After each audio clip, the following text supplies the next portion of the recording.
Yo,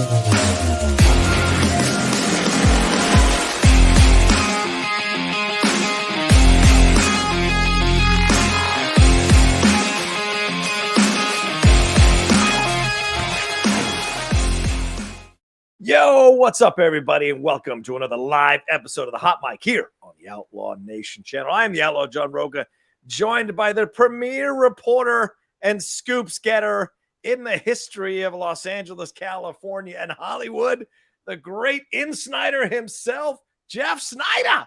Jeff, how are you? Good to see you, buddy boy. You too. I got my creation juice. I'm very Los Angeles out here. Let's do it. Look like you're in a prison. Are you being held? Blink twice. Look, there's nothing on your walls. Help me.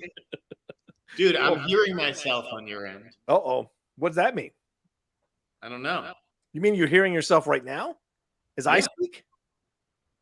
That seems weird. Hold on. Let me see. Are you sure you don't have something going on with your stuff? Shh, quiet. Testing. Okay, that's better. Yeah. Is that better now? All right. Yeah. Good. All right. Can we move forward? All right. Let's get into things here. We're going to talk about everything that's fit to print, not fit to print in the world of entertainment. So we're going to have some fun talking about a bunch of stuff here. We're going to rifle through it all here over the hour. The way the show works is Jeff and I come up with a rundown. Then we just kind of pitch stories back and forth to each other. We never know what one person is going to select over another person. So we'll just have fun with it. So, Jeff, I think we got to start. If you don't mind, I'm going to go first here and pitch you this Daniel Kaluuya story. We got to start here. Big news. Daniel Kaluuya, of course, doing the press rounds for Nope. And he is not coming back to Black Panther 2. There was a lot of drama around Black Panther 2 with the Letitia Wright stuff that came out that she denied, with these reshoots, with the death, of course, of the unfortunate tragic passing of Chadwick Boseman. So Ryan Coogler, in essence, almost rewriting the script possibly 3 or 4 times at least to try to make this all work. And now, on the eve of Nope coming out, and just a few months before Black Panther 2 is supposed to come out, we hear that Daniel Kaluuya is not coming back. Of course, he's kind of ascended to a whole nother level now here as a lead. So do you think this is about him not coming back because he didn't want to play an ensemble character with everybody else and Winston Duke and everybody else? Or do you think it was something else going on? Do you think it really was just scheduling? Because everybody else made time. Yeah, I think it was a scheduling thing. At least that's what it sounds like. I mean, it also sounds like Black Panther 2 is, I don't know, man. Like, I mean, it's tough when you lose your lead character, right? Yeah. And then you change the focus to another lead who gets injured, like during the shoot, and there's just a lot of drama and stuff like that. Were we expecting him back though? Had anybody reported that he was coming back? Like, I didn't really understand what the big deal was. Well, I think there's questions about who was going to be Black Panther, and certainly he might have been a possibility. Certainly coming out of what happened at the end of the first Black Panther, initially maybe you don't think he's a possibility, but his anger stemmed from the fact that his father was killed by Ulysses Claw, and that Black Panther didn't do anything to avenge the death, and it was Killmonger who had to bring back the gem. So he was mad about that. And Danai Gurira turning on him in the movie as well, but he could have learned the lessons and maybe ascended to be the Black Panther, because Daniel Kaluuya has become a A-level actor to lead movies like Nope, like Judas and the Black Messiah. So clearly this is a guy who's ascending to a whole nother level. So he could have easily taken over the mantle with Black Panther with some convenient script writing. So kind of odd that he's not coming back, in my personal opinion. I mean, it's odd in the sense that it's a sequel and you expect everyone who survived the first film to return. Yeah. If there's just no real function for the character in the script, then I could see Daniel being like, well, then why am I making time for this in my schedule? Haven't I moved past this? I have an Oscar at this point. If you want me, call me when you want me to play the lead in Fantastic Four, whatever it is. I'm just throwing it out there. I mean, it's a total possibility, but for now, I think I'll accept the scheduling excuse. I mean, look, Lupita Nyong'o, Danai Gurira, Martin Freeman, Letitia Wright, they don't strike me as people who are sitting around waiting for work. Winston Duke as well, Angela Bassett, Dominique Thorne. Do you think these people were somehow Daniel's schedule's more full than there? I have questions here, and I think maybe what you hit on is where my mind is going, is that He saw the role as it was written and said, yeah, there's no real reason for me to come back to play something. There's not a challenge here. And I'm at the stage of my career where I want a challenge. It's not the first time that we've seen actors. It's interesting in the sense that, like, normally when you get cast in these Marvel movies, they have options on. Yes. Right. Yeah. So maybe they didn't have an option on Daniel, because otherwise, if they did, you'd think that they would enforce it, unless it was just, a talent relations thing where they're like, all right, you don't like the script, you don't want to be a part of this, fine. Yeah. You can always get away with saying he's in prison or something and bring him back. Maybe one of these things that we just don't know. Yeah, possible. All right, what do you want to talk about? Drop those 3 things you want to talk about. Oh, real quick. Streamlabs super chats are open, ladies and gentlemen. Send those super chats in support. I got the Streamlabs address already pinned in the chat. You see it above Jeff's head. So send in your support. If you love this show coming to you every week, it's your support that allows that to happen. All right, Jeff, let's get it. Let's talk about some of this Beanie Feldstein stuff. That's fun. Okay. I mean, this is your territory. I don't know if this is necessarily my territory. Oh, because I saw you tweeting about it. I did. Yeah, so I thought that you were like interested in this. Oh yeah, no, totally. I mean, go ahead. Do you want to pitch the story? I didn't know if you had like the quotes or whatever. I mean, there have been like leaks. I think like there was a Gawker article. There may have been Roger Friedman at Showbiz 4-in-1 as well. Yeah, who sort of said, yeah, like, Beanie's she got pretty bad reviews, I guess. Yes. For Funny Girl. I don't even know Funny Girl. I don't understand. I don't know the character of Fanny Bryce. She's a real person. Deal on Broadway, but yeah. Well, I'll give you some education. Fanny Bryce was an actual person who existed. It was a comedian back in the 1920s, 1930s, and then Barbra Streisand did I think it was her first role actually, and just knocked the socks off a lot of people, and so it became this legendary role. And Lea Michele has not been quiet or silent, rather, about wanting to play this on Broadway. Right. She's long coveted this role. Yes, absolutely. And then Beanie Feldstein got cast to play the role. There weren't great notices in the run-up. There was a tech rehearsal that was recorded and apparently leaked, showing the limits of her voice. And then the reviews that have come out have not been great. And the producers in the Daily Beast article that I read, they was split between them about what to do. Some of them wanted to remove her immediately and replace her early in the run. Right. She's killing the show. We're getting bad reviews. We're going to lose money if we keep going down this road. Let's get rid of her and just bring in somebody else. And then the others, and this is, I do think that this is the right thing to do, is you stand by your talent. This is the decision that you made. Right. She's out there doing the best that she can. Right.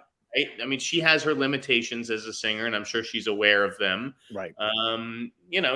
She's a good actress. She's probably a better actress than a lot of the singers. Certainly better than Lea Michele, I would say. Broadway. Yeah. Right. So it's like, it's a balance, but I understand Broadway, you want someone who can really belt these tunes out, and she couldn't necessarily do it. So at that point, you got to make a move. Yeah, but there was a lot of drama here behind the scenes too, because apparently the understudy, when she would go on, she posted some Instagram post talking about what a great experience it was to go on and how much she's been enjoying it. And a lot of the people who had gone to see the shows chimed in and said, "You're better than Beanie," blah, blah, blah. And so Beanie felt like that was a bit of an insult that the producers didn't ask her to take it down. Okay, so she takes down her post being like, "Okay, it was a pleasure, to perform for you. Thank you so much." Like, it doesn't stop the sentiment. People are going to say what they're going to say, that, and they're entitled to that. They paid their money. They're entitled to their opinion. Right. So I just like, there was another instance of this. I think it was in the Star Wars universe where one of the actresses was like, these people are saying this racist stuff, and I feel like Disney didn't have my back, or they kind of like didn't try to shut it down. And it's like, well, what do you want them to do? Like, I think you're talking Kelly Marie Tran. Yeah. No, it wasn't Kelly. It wasn't Rose T. Okay. I feel there was a recent thing. It may not have been. Oh, Moses Ingram. You're talking about Moses Ingram? Is that what you're talking about? I don't think it was that either. But anyways, all right. No, I mean, I just don't know. I just don't know, like, what these what these actresses or actors, whoever it may be, expect companies to do. They can't silence, thousands of people. Right. Well, the other side of it is she felt that the negotiations that were supposedly not happening around that time were actually happening around that time, and they locked Lea Michele down. And there's been no reports that Lea Michele called Beanie, or at least as a courtesy, reached out to her. And the producer said in the Daily Beast article, normally you'd like both of them to show up to a press conference. One talks about how great the run was and enjoyed her time. Looking forward to seeing what Lea can do. Lea steps up and thanks. Yeah, exactly. You just kind of pass the baton. Right. This was very way. But the leak to Gawker, which I have my suspicions on who leaked it, caused a lot of problems backstage. And then I think the big thing, though, is Jane Lynch, who was supposed to leave on September 25th, is now leaving on September 4th, 2 days before Lea Michele's first show. To me, that speaks volumes that someone who you used to work with and is scheduled to stay an extra, 19 days or 20 days does not want to stay to help you. Lea Michele has a lot of baggage attached to her. Yes, she does. How she treated certain people on the well set earned of Glee. I mean, I wasn't there. I don't know. I didn't really pay attention to this. Didn't watch Glee. Don't care. Don't really know why we care about the funny girl. And this kind of like minor Broadway play. Like, it's not like this is the biggest ticket on Broadway. Maybe it is now that Lea Michele's there. I know that tickets have been through the roof. Yeah. But it's just like it is a good story. There's a lot of good Hollywood gossip and stuff, and the fact that Lea Michele and Beanie Feldstein shared the same agent. Yeah, WME, which is crazy. Another little twist in the story. Yeah. Because you would think that maybe Lea would call and say, "Hey, Beanie, I didn't mean to get the role like this, but this is just how it goes." Really, this is on the producers. I feel like. Yeah, I think they blew it, and the reason people are caught up in this is because there's drama between two women. People love that shit in news, but also who hasn't? Yeah, right. Catfight. Who else hasn't been in a situation where someone comes in behind them and kind of is slowly working the angles to take their job? We've been in this business long enough, Jeff. Lord knows we've worked with some paranoid people who think everyone is coming for their job or gunning for their job, and so they develop a paranoid personality or a paranoid approach to things. And so maybe that's a little bit of this here so people can understand what it's like to be Beanie.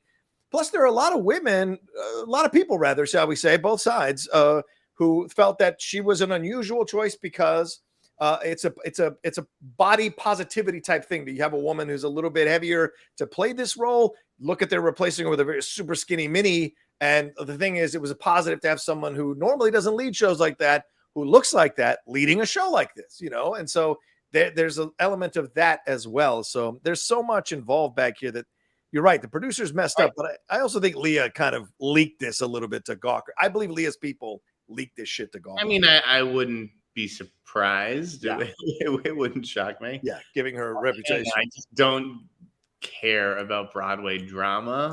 No, it is good juice. It is. Unfortunately, I think this probably sours Beanie on Broadway. I don't know how quick she will be to return. Yeah, but that is the bottom line. People buy Broadway tickets to hear people sing. Yes, right, and she can sing. Lea can sing, if nothing else. Lea can absolutely belt out the tunes. But I'll be very curious if negative reviews start to come about her acting performance in this play versus her singing performance. That could be very interesting down the road, for sure. And right now, from what I'm seeing, it's like 65%. The tickets are down 65% now because Beanie's leaving early, and it's the understudy for the rest of the run until she comes. Right. Lea comes in on September 6th, so we shall see.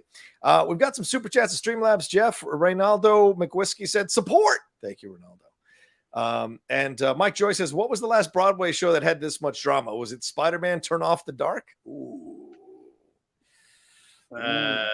Probably. Yeah, I would imagine so. I can't think of anything else. I mean, there's some drama with the Hugh Jackman recently. Huh? Right, the Music Man. The Music Man, there was some drama around that. But yeah, Harry Potter Cursed Child, certainly casting a black woman to play that role. That caused a lot of drama for a lot of people, for sure. Not a lot of people, but certainly some. Nancy Mallory said, with the recent news of the VFX artists refusing to work for Marvel, will that affect their appearance at Comic-Con next week and the box office for Thor, Love, and Thunder? Jeff, thoughts on that? I didn't hear the beginning of the question because I was chewing my chip. Oh, sorry. Let me read it back again here. It's from Nancy Mallory. She says, with the recent news of the VFX artists refusing to work for Marvel, will that affect their appearance at Comic-Con next week and the box office for Thor, Love, and Thunder? No. Okay.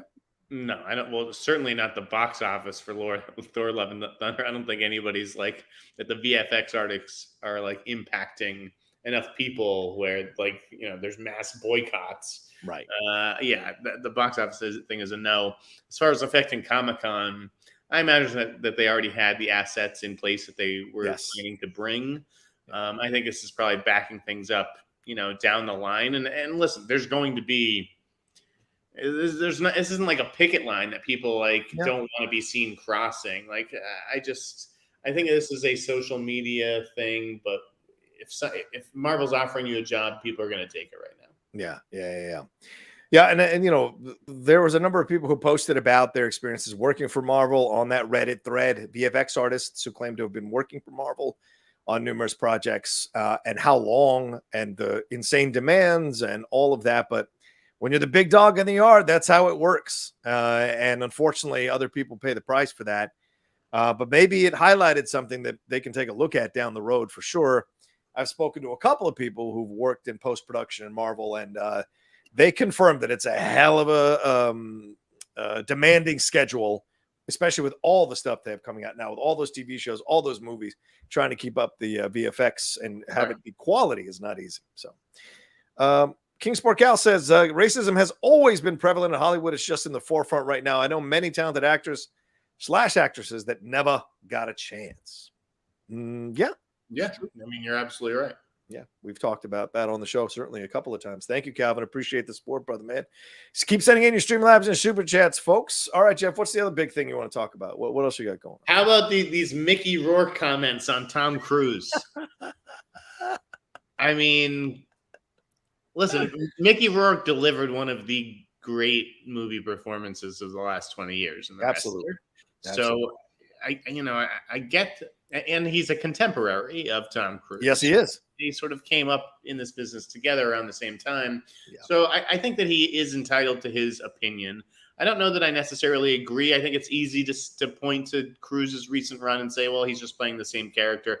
And listen, the choices have been safe, particularly in the last few years where he's really just tried to get all the action movies that he can while he can, but to just dismiss some of the performances that he's done in the last 15 years, I think would be a mistake. I agree. And he was on the Piers Morgan show, Mickey Rourke, looking pretty ragged. That plastic surgery, I don't know why he's doing any of that. We don't need to bring in the looks though to how Mickey Rourke. I will absolutely bring it. You can come at me if you want, Mickey. But he was asked about Tom Cruise, and he said that doesn't mean the fact that he crossed $1 billion. Top Gun Maverick. He said that doesn't mean shit to me. Tom Cruise has been doing the same part for 35 effing years. I got no respect for that. I don't care about money or power. I care about when I watch Al Pacino or Christopher Walken working. Have you watched them lately? Or De Niro's early work and Richard Harris and Ray Winstone. That's the kind of actor I want to be like. A lot of guys that try to stretch as actors. Now, I'd like to point out Mickey Rourke's movies over the last 20 to 25 years as Exhibit A, Your Honor, of not stretching that far, playing the same kind of fucking role, going straight to streaming or straight to DVD or straight to the bargain bin with this choice. Now, Aronofsky saved him with The Wrestler, and he turned around, delivered what my girlfriend thinks is a damn good performance in Iron Man 2, but I don't. And then The Immortals, which was cheeseball as he's eating peanuts there in the middle of fucking Rome. And then, boom, nothing else since. So the judgment of Tom Cruise from someone who seems to reek of jealousy as a contemporary, I think is out of bounds. And I don't think it's necessary. Like, what are you complaining about? He's a movie star. He's always been a movie star, and he's been successful being a movie star. And I would disagree that he hasn't stretched as an actor. Born on the 4th of July, Magnolia, Jerry Maguire. There are moments in Top Gun Maverick where he is dialing into the best parts of him as an actor, the vulnerability, the honesty. It's all there. So I think it's a bit. I don't think Mickey Rourke has really. I don't think he's seen all these Tom Cruise movies. I don't know. No, of course he has. He is with Tom Cruise's filmography. He sees the movies that are marketed, huge, but I just think you have to give Tom Cruise credit. Yeah. And to defend Mickey Rourke for a second, he's doing the movies that he's getting offered. That's all you can do, right? Well, what does that tell you? If that's what you're being offered. Tom Cruise has more flexibility because he has the power to push something through the system, but because he's successful. That's the difference. In life, you got to know where you're at. You got to know what level and league that you're in. You got to be aware of that. And once you understand that, trust me, your life's going to be a lot easier. You can aspire for more, but if you're aspiring and you're coupling that with bitterness, I don't know if you're going to get there. So I don't know where it came from. I don't know if he was asked a question or if he just sort of brought Tom Cruise up out of nowhere. I didn't see the full context of the clip. I'm just saying, even though I think Mickey Rourke was wrong, I'm glad that I think he's allowed to voice that opinion. Sure, of course. As you said, he's earned it. He's definitely earned it, and should have earned that Oscar, I believe, for The Wrestler as well. As much as I love Sean Penn and Milk, absolutely, I think he deserved it for that as well. Let's move on to another thing related to Top Gun Maverick here. Miles Teller. Miles Teller was asked about the possibility of reprising his role as Rooster in another Top Gun film by Entertainment Tonight. And he said, I've been having some conversations with Tom Cruise about it. We'll see. That would be great, but that's all up to TC. It's all up to Tom. And of course, this is as Top Gun Mavericks crossed $1 billion and shows no signs of slowing down. Jeff Sneider, Top Gun 3, are we in or out on this? I think it's an inevitability given what Paramount's needs are and the fact that they have this streaming service and everything. Yeah. I think they'd be silly not to. Same with Skydance. It is all up to Tom. Could they do it? Could Tom give it could Tom be like, listen, we've come to the end of Pete Mitchell's story. I don't need to come back for this, but if you want me to produce or just even to be a producer in name only, and continue on the adventures of Rooster and Hangman or whatever, I could see him giving that his blessing. You think he'd pull a Sylvester Stallone Rocky Balboa and kind of do the fist bump and say, okay, it's your franchise now, kid? Is that what you think? Stallone still wants, I feel like Stallone still wants to keep coming back for these. I don't know if Tom Cruise is savvy enough in his career to know when to walk away, so to speak. Yeah. Like maybe he goes like, all right, I brought back the character. I'm going out on a high note. You guys can do Top Gun 3. Go for it. I get why you would want to. Yeah. I don't know. I just don't know how protective he is over, of that franchise. I'm sure Bruckheimer would love to give it another go.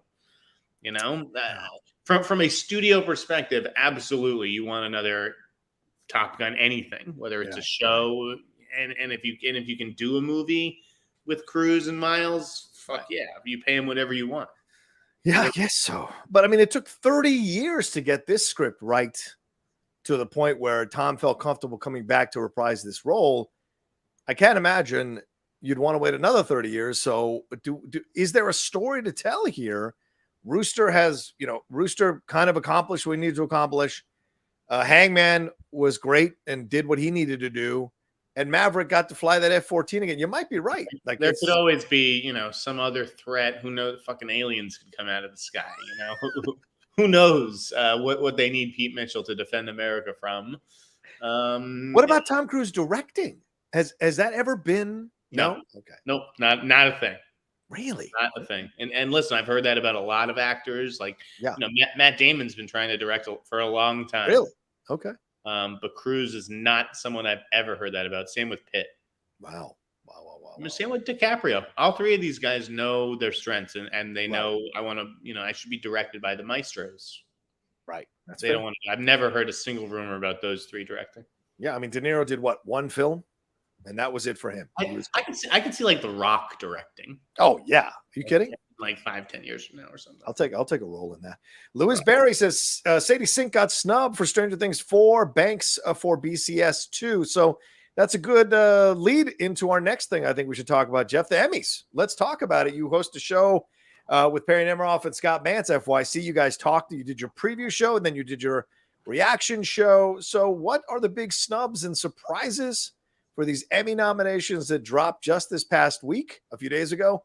And ladies and gentlemen, as Jeff is talking, send in your Streamlabs Super Chats. What are your snubs? What are your choices for this? We'll talk about it on the show. Jeff, thoughts here. Let's get it going. Johnny Bernthal. Whoa, for We Own the City. We Own the City. Dude was amazing. Yes, he was. Amazing. Like, I get that may be a tough show for voters to watch. Plus, it came out kind of late. Yeah. You know, if that had like been out for 3 or 4 months already, and you've heard for 3 or 4 months about it, and you know, like, let me catch up with that when there's like a dead zone in my TV watching. But it was just like too much being crammed into the end of the year, guys. This is not like the Emmys and the Oscars. The TV industry treats like, you know, May like December. Yeah. And they just release like 30 TV series. It's like, you realize it takes 4 or 5 times as long to watch one of these series as it does a movie. Right. I just, it was a big miscalculation for a lot of the shows that came out late. Reservation Dogs is a huge snub. Yeah. Great show. I mean, I really like Curb Your Enthusiasm, but like season 11 of Curb Your Enthusiasm over Reservation Dogs, that doesn't make sense to me. Selena Gomez got robbed. It wasn't even that strong of a season. Like that whole narrative with Tracy Ullman wasn't that funny, you know? It was okay. I looked forward to that Sunday night distraction, of course. Yeah. But like Reservation Dogs was doing something very new, very different. That cast is fantastic. They should have been recognized. It's true. Again, Selena Gomez. How do you not nominate her? How do you give that show 17 nominations? She's the female lead. Like, yeah. I mean, but who do you take? That's the next step is who do you take out? Do you take out Rachel Brosnahan? Do you take out Quinta Brunson? Do you take out Kaylee Cuoco, Elle Fanning, Issa Rae, or Jean Smart? I mean, I would take out Kaylee, I guess, because the flight attendant isn't getting that good of reviews. Right. So, yeah. Listen, here's the thing. I'm almost willing to guarantee it. I'm willing to guarantee a nomination for Selena Gomez next year. Okay. They really do put it's like if there's any sort of perception issue, they like put you in the penalty box for a year. Like you have to almost have to pay your dues. Right. The same way Sydney Sweeney got these nominations this year, true. right? Yeah, she got Euphoria and The White Lotus. Yeah. And she didn't get it for season 1 of Euphoria. Like that was her like penalty year or whatever. Like, I don't know. With some of these younger, attractive actresses, it is almost tougher. Yeah. You know, it's like tougher to be taken seriously. Daddario, same thing. She got nominated for The White Lotus, as she should have. She was great, but I remember we were nervous about it because it's just like, oh, do people just dismiss her as a pretty face? Right. And are people watching The Great at that level for it to be a nomination for Elle Fanning? I'm really surprised how people are watching that, but they're not watching We Own the City on HBO. Maybe it's a David Simon thing. People just don't gravitate. Women watch The Great. You know, it's like a lot of women watch The Great, I think. I don't watch it, so it's tough for me to say who should come out, Mrs. Maisel or Fanning or whoever, but to be fair, all those nominees on paper would seem to be very deserving. Yeah, here are my snubs. I'll bring them up by my tweet here. Atlanta, I thought Atlanta got snubbed like crazy. That's an incredible season. And I said, you can't have 2 Black-led shows apparently in this category because it's ridiculous that Abbott Elementary deservedly getting the nomination. But Atlanta, this is the best season of Atlanta. It went way the fuck on out there. It was art. And the fact that it's not getting recognized, I think is a damn crime. I agree. Sadie Sink, Millie Bobby Brown, David Harbour, I think, Reservation Dogs, you said. Winning Time, Jeff, a personal favorite of ours, not getting a nomination. Selena, as we spoke about, I thought Daisy Edgar-Jones should have got nominated as a supporting actress for Under the Banner of Heaven. And Naveen Andrews, which I saw you tweet about. That's a crazy one. In The Dropout. Yeah. He was like so terrifying and chilling and like, oh my God, they don't know what they're doing, the TV Academy. But to be fair, there's a ton of fucking shows, and so. And my friend director Kay Cannon, responding to my tweet, said, "Please add Natasha Lyonne and Amber Ruffin to your list." So there you go, Natasha Lyonne for Russian Doll getting overlooked as well. So someone put it, I think, in the Ringer when they were breaking down this analysis that maybe snubs are no longer a part of the conversation, although you say that with Jodie Comer and Sandra Oh being nominated for Killing Eve. A lot of people felt that they should have been nominated for that last season because there's so much quality television happening now. It's almost impossible. I think it was Allison Herman who was saying that. It's almost impossible to watch everything and be able to vote on it. People have tunnel vision. Yeah. Right. It's just like, it was just a handful of shows that dominated these categories, whether it's like, well, you know, we need everyone on Succession should be nominated, and everyone on Severance, and Stranger Things, everyone should be nominated. I wish that voters took the time to like really look at, okay, maybe this show isn't worthy of a best show nomination or whatever, but this person's doing great work. And they can be the sole representative of their show. You know, if we nominate them, no, we need 4 or 5 people from, you know, Succession. Yeah, because no offense to Sarah Niles, there is nothing she did in Ted Lasso that there aren't a number of other supporting actresses in other comedies that could have been nominated in that slot. You know, I thought she was fine, but there was nothing she did, or even, you know, I don't know. I guess I throw it out. I feel like Ted Lasso coasted a little bit in its second season, got these nominations and whatever, but I felt like maybe there was room for other people to come in and take some of these spots. Right.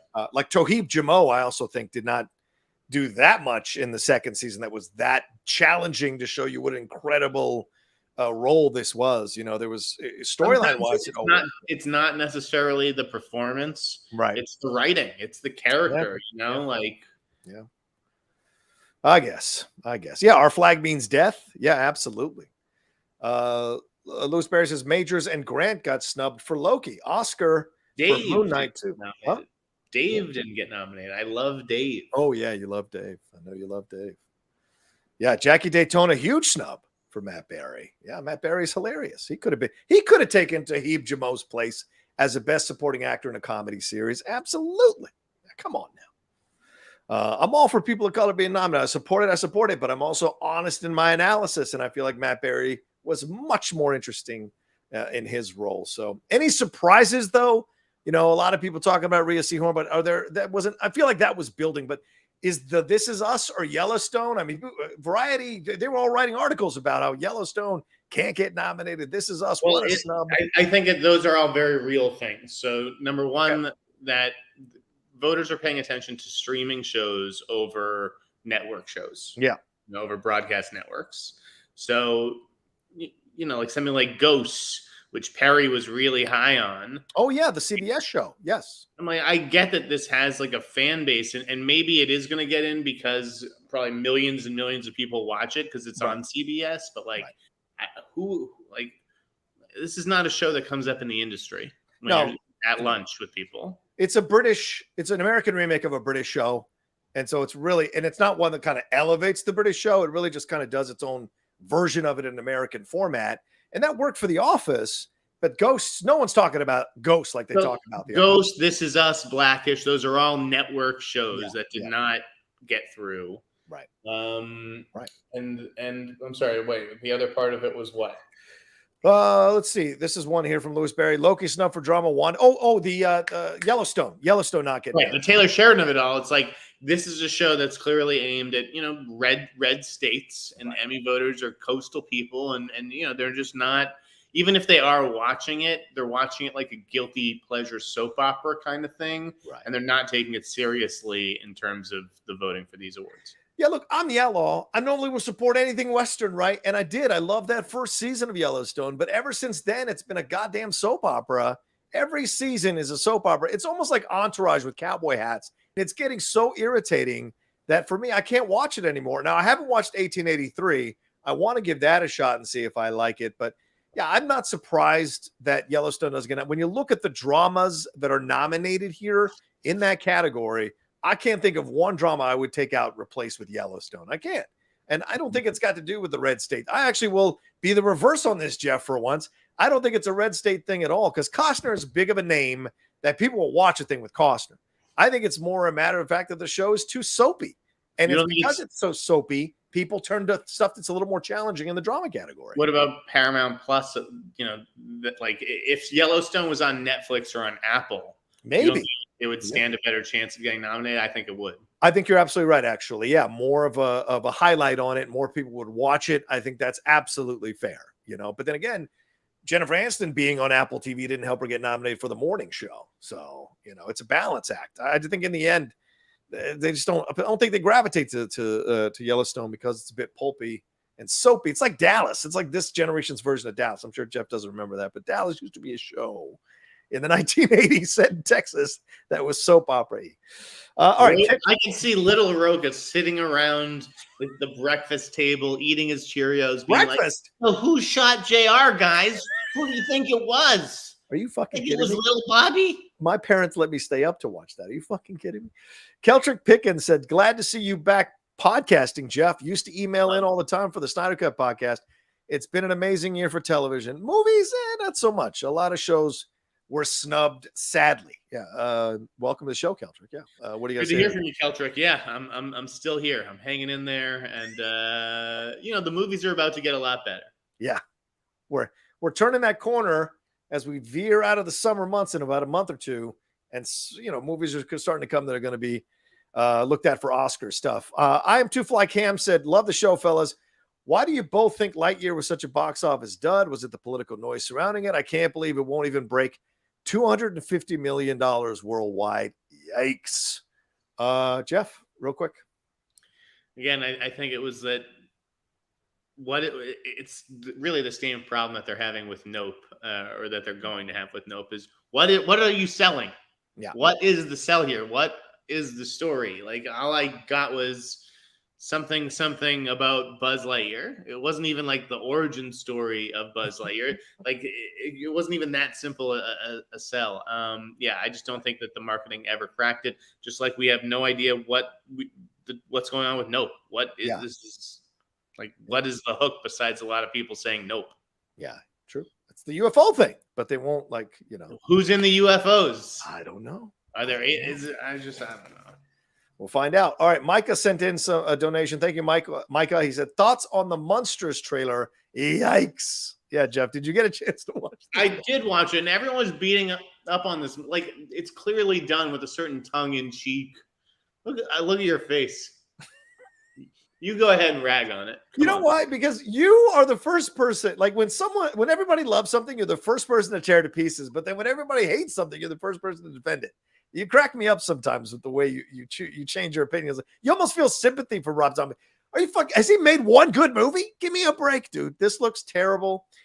Wherever that $40 million went, I want to take a look at Sherry's bank account and see if it's in there, because it's ridiculous to watch this trailer.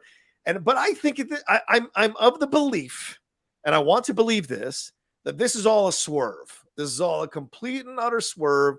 And this trailer is like some shit in Herman's head or Lily's head, because they're actually torturing their neighbors. And this is the safe place or the happy place they go to deal with the trauma of them. The monsters are torturing their neighbors. Yeah, I'm just saying it's Rob Zombie, so I put nothing out of the realm of possibility here. And but Eli Roth's been making kid movies. I mean, this is what that is. It is Rob Zombie trying to go mainstream with a park property that makes sense for him to attempt to go mainstream with. It's a goddamn Peacock show. Like, I don't know what people were expecting. Well, $40 million, that's what they were expecting. They wanted to see it on the screen. I mean, to me, it looks like a Kevin Smith movie, kind of like a bit of a goof, right? But totally fair. Totally fair. But maybe it'll surprise you. Even though you're right that Rob Zombie is not a great filmmaker. Nope. He is an interesting filmmaker, even his failures. And so I am the kind of guy who would see just about any movie Rob Zombie directed. I don't think I've missed one of his movies. Okay. So I can book you for the reviews of the Munsters here on the Outlaw Nation channel with me. Is that what you're saying? I will gladly review the Munsters if you're inviting me to a video review of it. Sure. Hell yeah. All right. Fair enough. We got 150 you all joining us right now. Please make sure you hit that like button. Also, if you're watching later, leave a comment down below after you hit that like button. Give us your thoughts on the things we've been talking about. Also, send in your Streamlabs and your Super Chats. Let's go, go, go. Come on, people. We're a little light on the money. Send in your support. Send in your love. We would appreciate it here on the show. All right, let's see if I've got, and Adam Jimenez sent in one that said, people like the goofy ass Thor Ragnarok, but all of a sudden the Monsters trailer is garbage. Not even a little bit of a different thing there. Nonsense, I tell you. I like Dark Shadows and the Goosebumps movie. Keep it real, guys. Yeah, well, we always do, but yeah, those are not correlative in any way, shape, or form, my man. Not even close. All right, let's go. What are we off to next, Jeff? What do you want to talk about? Okay. Gray Man early reactions. Oof. We can talk about it because the review embargo's up. Oh my! I haven't seen it yet. I didn't even reach out to a Netflix person to get it early because I was like, man, the reviews have not been good. For the most part, pretty much tearing it to pieces. I've seen a couple of critics saying that it's an okay watch, it's a fun watch. But overall, it's been, once again, yet another Russo brothers film here through Netflix that is getting torn up like Cherry, 21 Bridges. I don't know, Jeff. It's disappointing to read these first reactions because there's a lot of star power and a lot of money was spent on this movie. So I saw the movie this morning. Oh, you did? Okay, yeah. Go ahead. So do we want to talk about it now? Non-spoiler, please. Feel free to non-spoiler. We can talk about it next week when you've seen it because I have to write my review for LA Magazine tonight and file it tomorrow. Okay. But I think it delivers what it promises. Okay. I think it kind of is exactly what it's advertising, frankly. Okay. I didn't feel shortchanged or like, oh, that should have been better necessarily. I thought some of the action scenes delivered. Chris Evans was pretty good. Like, you guys can read more tomorrow when I review it, but I'll put it this way. Yeah. I think I went in expecting to be disappointed. Okay. And because of that, I was pleasantly surprised. All right. Jermaine Lucier liked it. He said it's 2 hours of James Bond meets Fast and Furious. Yeah. Super exciting action, massive scale, and set pieces. Solid, self-aware performances. Courtney Howard. The Unicorn is correct. What? Charlie the Unicorn is correct. What did Charlie say? Keep expectations low, Jeff Steak. Yes, it is better than 600 Round and Red Notice, I thought. So. Oh, that's good. That's good. That's a positive.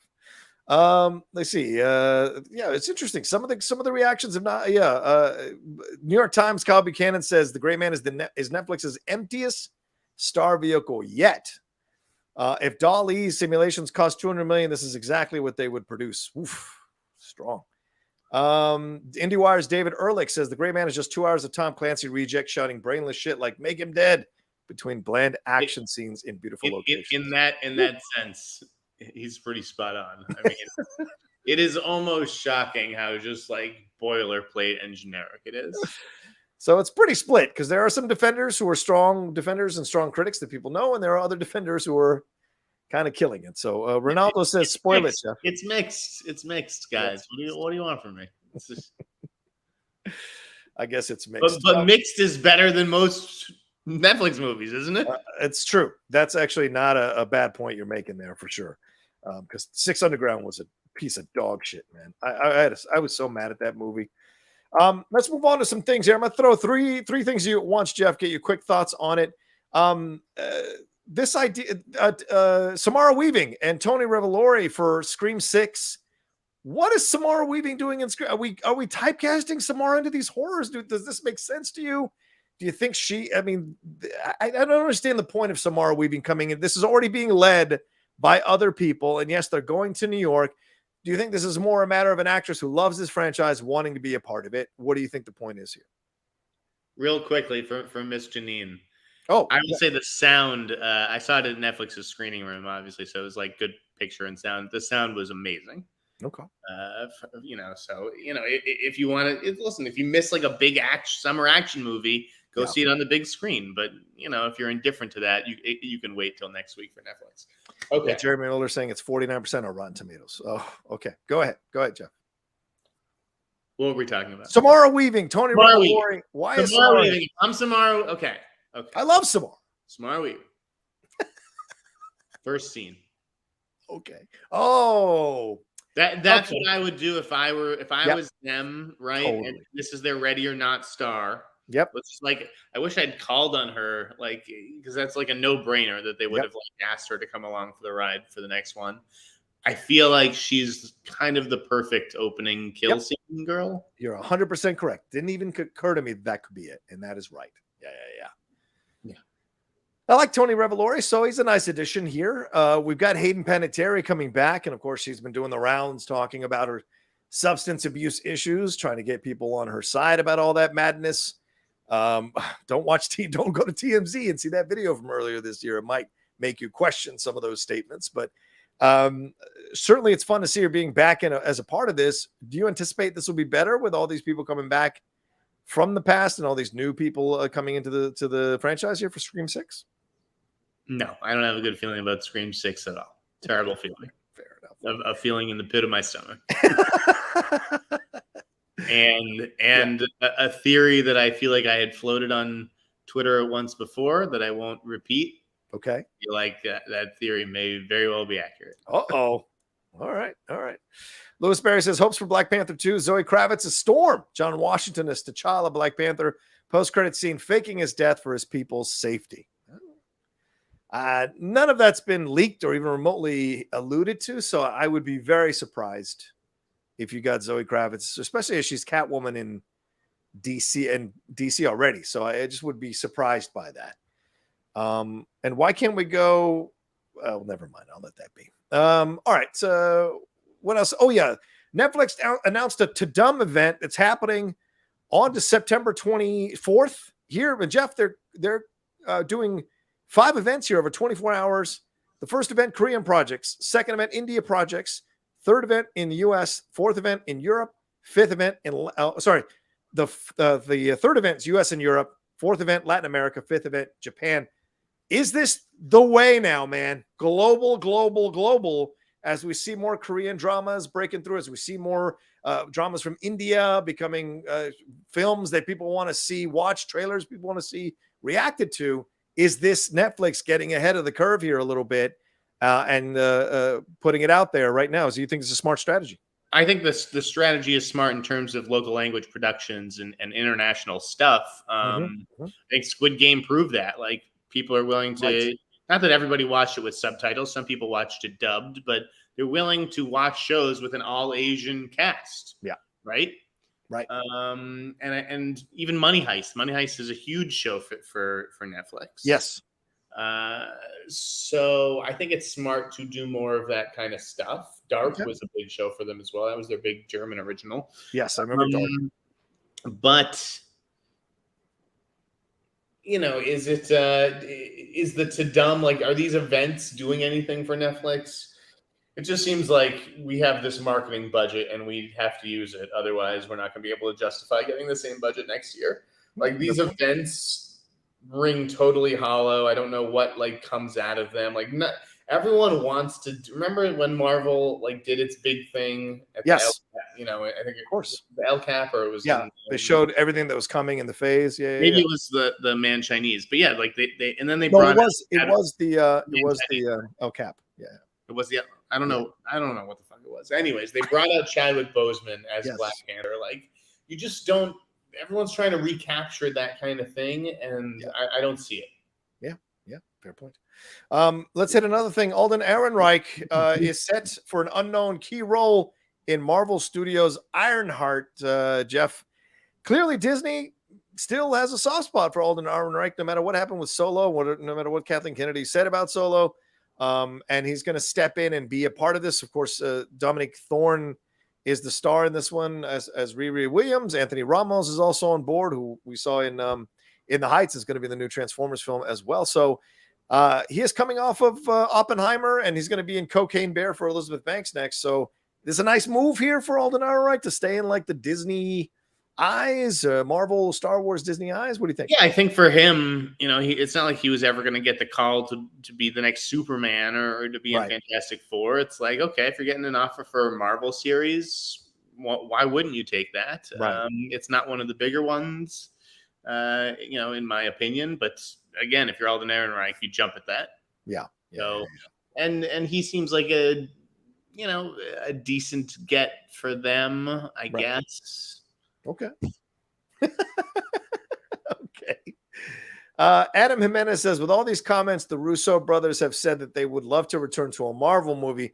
If the Gray Man is just generic, then no wonder they would like to go back to Disney checks. Oops, just keeping it real. Yeah. They haven't been too successful outside of Marvel, kind of like Robert Downey Jr. in terms of acting wise and them in terms of directing wise. So do you think that this is a possibility that they'll come back? A lot of people saying they want to do Secret Wars. So do you think you see them, maybe the next thing they do is start moving towards back to Marvel? I don't know. You know, I'm sure that they would always be welcome at Marvel. They fit right into the machinery there. True. You know, they have a rapport with Kevin. I mean, fuck, maybe they end up being the next Kevin. Oh yeah, that's a possibility. You know, like maybe Kevin leaves and the Russo brothers take over.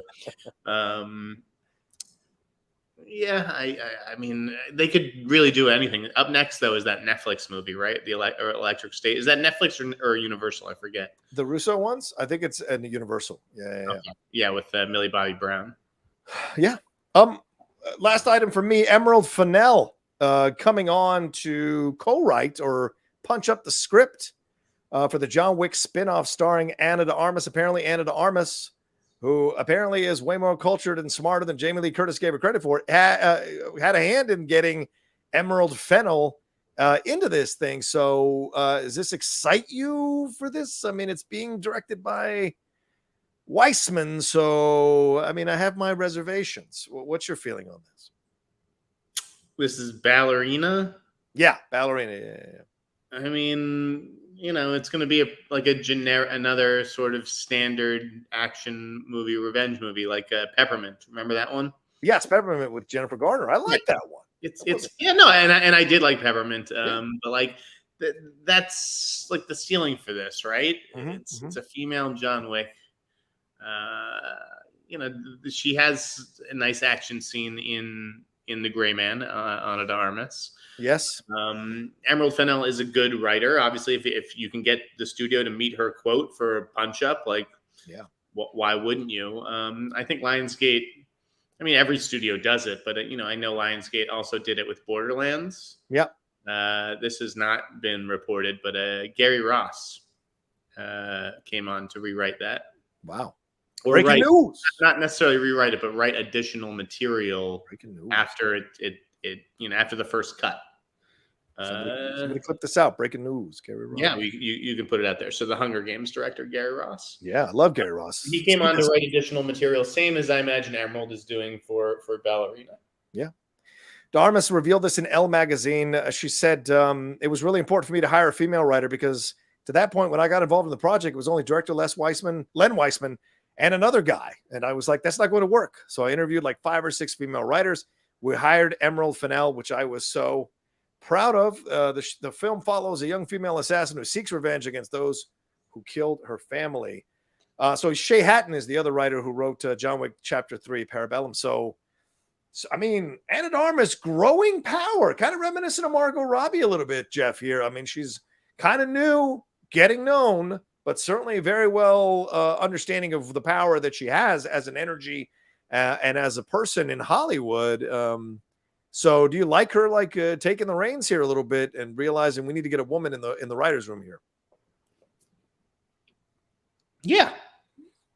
I mean, you know, I think that Ana de Armas knows her value, knows, you know, like you said, gaining in stature and power and clout. Yeah. And she felt like, all right, you know, she did the same thing on Gray Man too, where I think that she said, hey guys, you really need to kind of beef up this character and give me something to do here. Not that they entirely succeeded on that front, but yeah, you know, like I said, she Emerald she didn't win the Oscar, did she? No. Emerald, for writing? Oh, yeah. I think she might have won for writing. Yes. Did she? Maybe she did. Yeah. Maybe she did. But, you know, whether she's Oscar nominated or Oscar winning, anytime you can bring a writer of that caliber in, why wouldn't you? I haven't done my studying because I'm in a long time. I haven't, you know, so yeah, she won Best Original Screenplay Oscar. She did win. Okay. She did win. Yes, absolutely. Joy Master says, breaking news, according to Variety, Keanu Reeves is set to host a Formula One docuseries for Disney Plus about the open wheel racing car set to debut fall of 2023. That's great. I don't think it's big time breaking news, but certainly you're seeing that F1 is becoming a bigger and bigger entity that is starting to break into the mainstream in terms of conversation. So getting someone like Keanu Reeves to come and do the voiceover for this, I think, is another way to get more eyes on a docuseries about the F1, the Formula One series. So that's a positive overall. I know Taylor Robinson, friend of the show, will be very happy to hear this news. What do you think about this, Jeff? Don't care. Don't really pay attention to car racing. It's just guys going around in a circle. How dare you? So much better. Yeah. Oh, Jesus Christ. Looking forward to that Brad Pitt movie, though. Not a fan of Rush, were we? Huh? Micah says, do you think Anna de Armas and Emerald Fennell talked about Zatanna? I think Anna would be great in the role. Maybe. I don't know. I'm sure Marvel and DC would both kill to have her. Yes. I just don't know that she would necessarily want to do that role. I think she's shooting for higher stuff, so just throwing that out there. Sucked says, Hayden is the first kill, and do you think the inclusion of children ruined Thor 4? And have you all been watching Irma Vep on HBO Max? What's Hayden is the first kill? What do you mean? In 6, Hayden Panettiere could be in Scream 6. Oh, so she's the person saying like Hayden is the first kill. Okay, well, that may be true too. I have not been watching Irma Vep. I've heard good things. Yeah. I saw the original movie, so boo to you. It's available on Criterion right now, half off. If you want to see the original movie. So. As far as children ruining Thor 4, did they ruin it? No. Did they help? No. Didn't like the game. That seems like a good setup because we put it on the list that we would talk about this review. I know we only got 3 minutes, Jeff. So how much time do you got here? Can we get into this? Yeah, as much time for you, John, as we need. Last week you were running off to see a screening of Thor, so I just want to make sure you're not running off to see another screening. So we got 177 of you right now. Thank you so much for joining us. Please make sure you hit a like on this video as you're watching. If you're watching later, hit that like and leave a comment. So we're going to get into our spoiler review of Thor Love and Thunder for a few minutes, not too long. So Jeff Sneider, thoughts overall on Thor Love and Thunder? Let's get it. A silly movie. How dare you? A silly movie with performances that I liked for the most part. I liked, Chris Hemsworth and the, he has grown as a comedic actor. I like the love triangle that he's in, which is oddly enough with him and Two Weapons. Yes. Right. Because the romance with Jane Foster did nothing for me. Wow. I thought Brittany Knupper, I don't know if I'm pronouncing her name right, but she is a cancer survivor. She's been going through cancer treatments and whatnot. And she wrote a great article, I think it was for the Mary Sue, about the way that the movie handles the cancer storyline and stuff like that. I think we've seen a lot of pieces this week about, does Marvel have a women problem? Yeah. This is a pretty flawed movie. I liked Christian Bale. I thought Christian Bale was really good. Yes. I'm not a Valkyrie person. I like Russell Crowe as Zeus. I like that whole detour, that aside. But do I need fucking screaming goats every 5 minutes? No, I don't. You and I couldn't be more different on this. Although I do agree with the woman problem. I did say that at my non-spoiler review, and we were doing a live spoiler review tomorrow night with the Geek Buddies. But certainly that was my feeling, is that too much happened off screen with Jane Foster that we needed to see on screen in order to get invested in her journey. And I think there was a mistake there big time. I also feel like Gore the God Butcher should have been on screen more, showing him use his powers and that sword to kill more gods, to elevate the threat of definitely more god butchering. Yeah, definitely. So we would see more of that. That being said, I enjoyed the humor. I loved this development of Thor into this kind of dad. Literally, they said he went from dad bod to god bod, but then he kind of went back to dad in a way by the end. And I really appreciated that and where it went. And this was fun. This was just fun. It doesn't have to connect up to the whole MCU or launch something else. It's just a fun little palate cleanser after the seriousness and ridiculousness of Multiverse of Madness. This is like Ant-Man and the Wasp. It's kind of like Ant-Man, rather. It's kind of just kind of the palate cleanser. And we're going to get into deeper stuff with Secret Invasion coming and all this stuff that's coming here in the next few. Black Panther 2 is going to be serious for sure. So there's more coming here. So this was kind of the break in between. And I liked it for that. Now, I get the criticisms totally.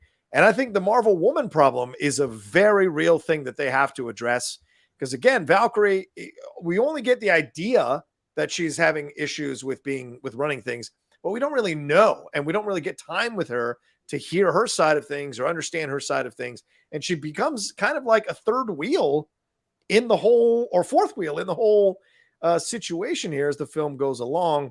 I also think they fucked over Wanda. They fucked over Lady Loki. So there is absolutely a woman problem they need to address in Marvel with how they're creating these badass women, but then having them succumb to some easy shit. as far as the cancer stuff, my father died of cancer. I think they handled the cancer stuff like they were supposed to for a movie like this. I didn't expect it to be deep or drawn out or real, kind of deep, sad or whatever. I understand people wanting a more nuanced approach to it, but this wasn't the movie for that. Nothing was nuanced in this movie at all. And I bought the moments with him and with her and Thor on the hospital bed, and when he's saying goodbye to her at the end. So those are my thoughts, and I like the post-credit scenes.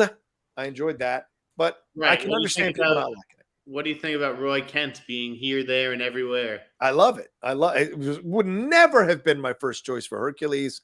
And so now that he's in there, it's staying in the Thor comedic vibe. So he's going to be comedic, that Hercules. Hercules does make jokes in the comics, but he's a way bigger dude in the comics. Do we need a Thor 5, John? I mean, we got 4 Avengers movies. We got 3 Christian Bale Dark Knight movies, but we need 5 Thor movies? I think so, because he's staying on. We would have gotten a 4th and 5th Iron Man by now if Robert Downey Jr. had wanted to keep doing Iron Man movies. We would have gotten more Captain Americas. We're getting a Captain America 4. We would have, if Chris Evans had wanted to stay on, they'd have kept going with these Captain America movies. The only reason they're going with Thor is because he has stayed on in the MCU. So it makes sense. And now that he's a father, that opens the door to a whole new set of experiences and adventures for him to go on with his actual daughter in real life. That's who that actress is. So, really? Yeah. So, yeah. Okay. All right. What do you want to talk about? Let's talk about. Yeah. Let's wrap up the show by paying tribute to one of the greats. Yeah. And that would be Mr. Paulie Walnuts. Tony Sirico. Yeah, man. Yeah. R.I.P. An iconic character on what is likely the greatest television show of all time. And when you think about losing him and Ray Liotta and James Caan, Goodfellas, Godfather, Sopranos guys. Yeah. It's hard out there for a mafioso type. Yeah. It's a tough situation. I'm on Al Pacino watch right now. I'm a little worried, or De Niro watch as well, for God's sakes. But yeah, what a surprising loss. It happened last Friday. We were doing the John and Wendy show when the news broke last Friday, and it was just heartbreaking because I love that guy. My favorite character this side of Tony in The Sopranos. Because I kind of see myself in Paulie in certain moments. So I love that. And a guy not to be fucked with in real life, as well as serve time. His father was a priest. I mean, that's standard mob thing that you see, and so he was certainly a guy. And he went to prison. It was in prison that a troupe was coming by performing, and he got the bug there to try it out. And that's what turned his life around, going to do this. And having an acting teacher or a fellow actor come up and his acting teacher said, leave the gun at home. Because apparently he walked everywhere with a gun, came to the acting class with a gun. He said to him, leave the gun at home. And Tony Sirico said, that to me was a symbolic comment as well as an actual comment. Leave my old life in the past. Let me create a new life as an actor. And so you've seen him, and you can watch all his great episodes and see him in Goodfellas and a bunch of other films and TV shows. Even Dunkin' Donuts commercials, you can see Paulie Walnuts in one of those, and it's great. And so it's a shame that we lost him at only 79 on the heels of so many people going. But yeah, he left a legacy, man, and that's what you want to do in life. Leave the gun, leave a legacy, take it away. That was the original line. Exactly, that's right. Leave a gun, leave a legacy. Real quick, the Amy Winehouse biopic. You want to say anything about that? Sam Taylor Johnson's going to direct. Actually, that seems like a good fit to me on paper. She did a decent job with the John Lennon movie. So. Oh yeah, Nowhere Boy, right? Wasn't that hers? Yeah. Do we see Aaron Taylor Johnson like he was in that movie? Do we see him being in the Aaron biopic? Taylor Johnson play Amy Winehouse? We don't know yet. We don't know. That would be a hell of a challenge.